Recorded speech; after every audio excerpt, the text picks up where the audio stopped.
Et donc, pour bien expliquer la notion de surapprentissage d'un modèle, il va bien falloir qu'on aborde d'abord la notion des paramètres des réseaux de neurones, parce qu'en expliquant le surapprentissage, on parlera des paramètres, il faudrait qu'on comprenne ce que ça veut dire les paramètres des réseaux de neurones en premier. Donc, faisons les choses dans l'ordre. Et comme on a vu précédemment, la programmation des neurones artificiels a été inspirée du fonctionnement des neurones biologiques. Rappelons-le, les neurones biologiques, ce que ils sont des cellules excitables connectées les unes aux autres et ayant pour rôle de transmettre des informations dans notre système nerveux. Chaque neurone est composé de plusieurs dendrites, un corps cellulaire et un axone.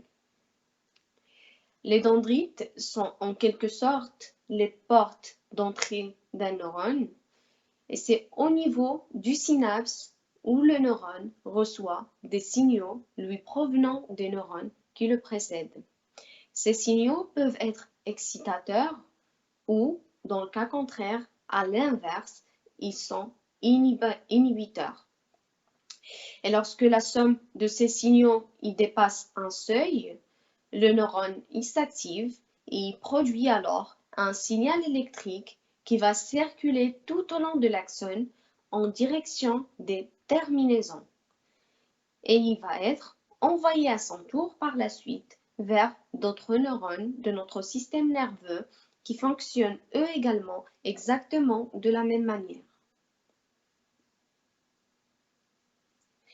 Voici comment les réseaux de neurones ont été mobilisés pour la première fois.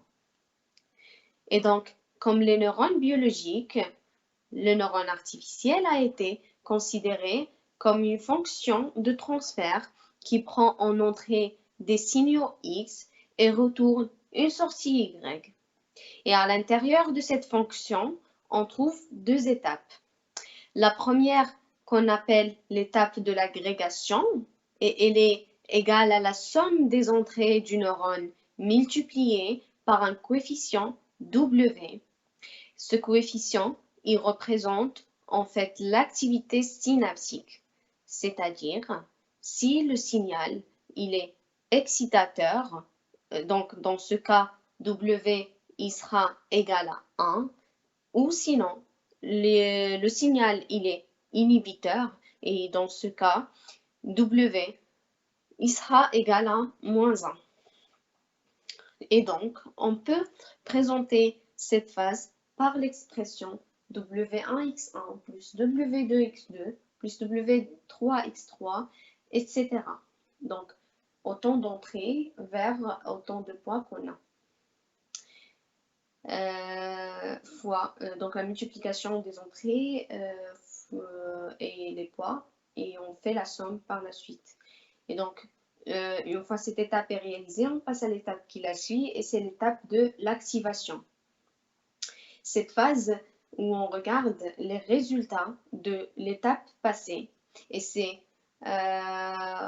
si celui-ci il dépasse un seuil qui est en général égal à 0, alors le neurone il s'active et il retourne une sortie qui vaut 1 en conséquence.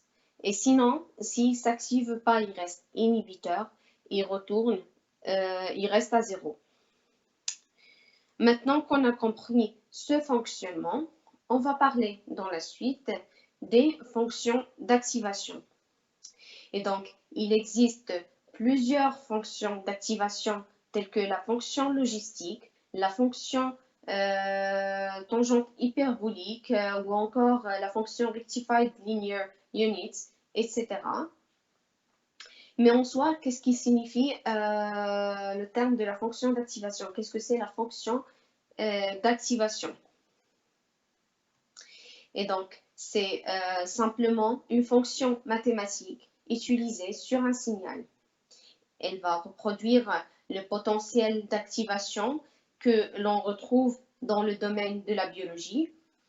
Et donc, son rôle est de permettre le passage de l'information ou non, suivant la condition de si le seuil de simulation est atteint ou pas.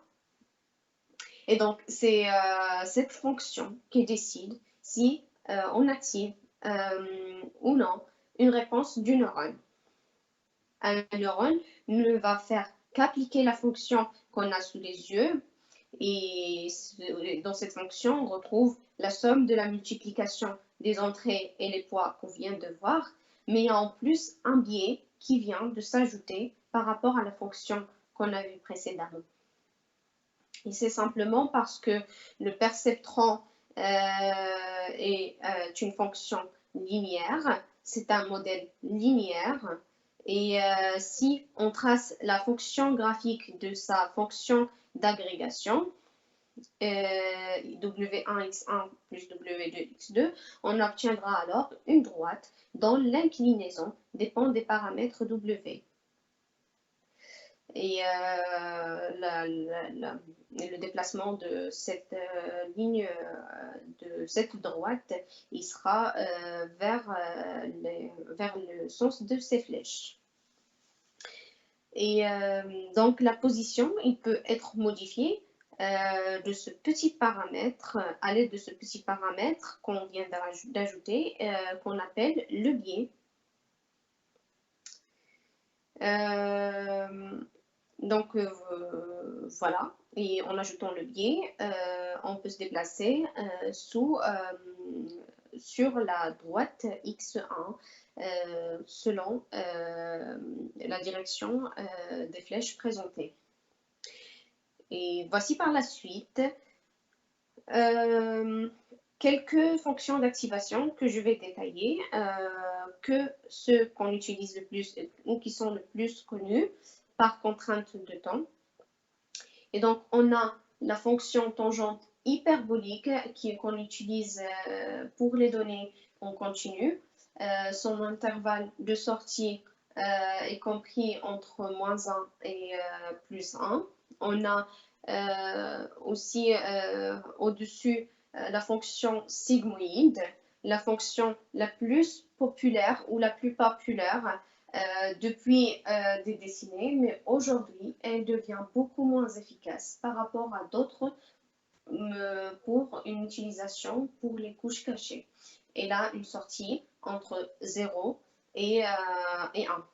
Et on a la fonction relue, Rectified Linear Units, qui est la fonction la plus populaire de nos jours. Elle permet un entraînement plus rapide comparé au sigmoïde et tangente hyperbolique étant plus légère. Elle est très utilisée pour les réseaux de neurones convolutionnels et son intervalle de sortie est de 0 à l'infini. On va passer par la suite, on reviendra sur le surapprentissage.